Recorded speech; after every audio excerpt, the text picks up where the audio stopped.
एक समय की बात है। एक राज्य में एक प्रतापी राजा राज करता था। एक दिन उसके दरबार में एक विदेशी आगंतुक आया और उसने राजा को एक सुंदर पत्थर उपहार स्वरूप प्रदान किया।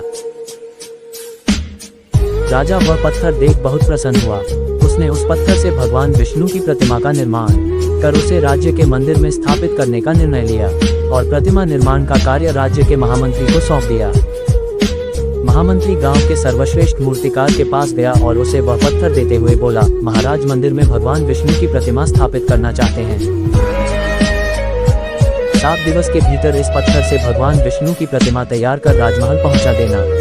इसके लिए तुम्हें 50 स्वर्ण मुद्राएं दी जाएंगी। 50 स्वर्ण मुद्राओं की बात सुनकर मूर्तिकार खुश हो गया और महामंत्री के जाने के उपरांत प्रतिमा का निर्माण कार्य प्रारंभ करने के उद्देश्य से अपने औजार निकाल लिए।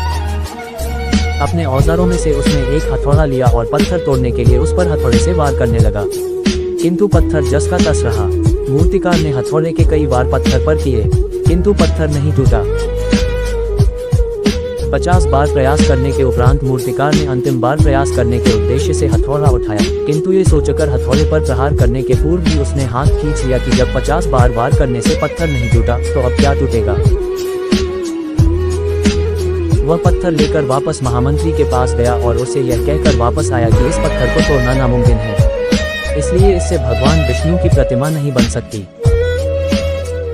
महामंत्री को राजा का आदेश हर स्थिति में पूर्ण करना था, इसलिए उसने भगवान विष्णु की प्रतिमा निर्मित करने का कार्य गांव के एक साधारण से मूर्तिकार को सौंप दिया। पत्थर लेकर मूर्तिकार ने महामंत्री के सामने ही उस पर हथौड़े से प्रहार किया और वह पत्थर एक बार में ही टूट गया। पत्थर टूटने के बाद मूर्तिकार प्रतिमा बनाने में जुट गया। इधर महामंत्री सोचने लगा कि काश पहले मूर्तिकार ने एक अंतिम प्रयास और किया होता तो सफल हो गया होता और 50 स्वर्ण मुद्राओं का हकदार बनता।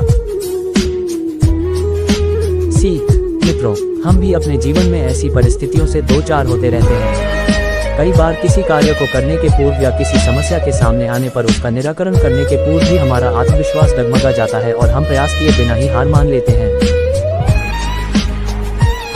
कई बार हम 1-2 प्रयास में असफलता मिलने पर आगे प्रयास करना छोड़ देते हैं, जबकि हो सकता है कि कुछ प्रयास और करने पर कार्य पूर्ण हो जाता या समस्या का समाधान हो जाता।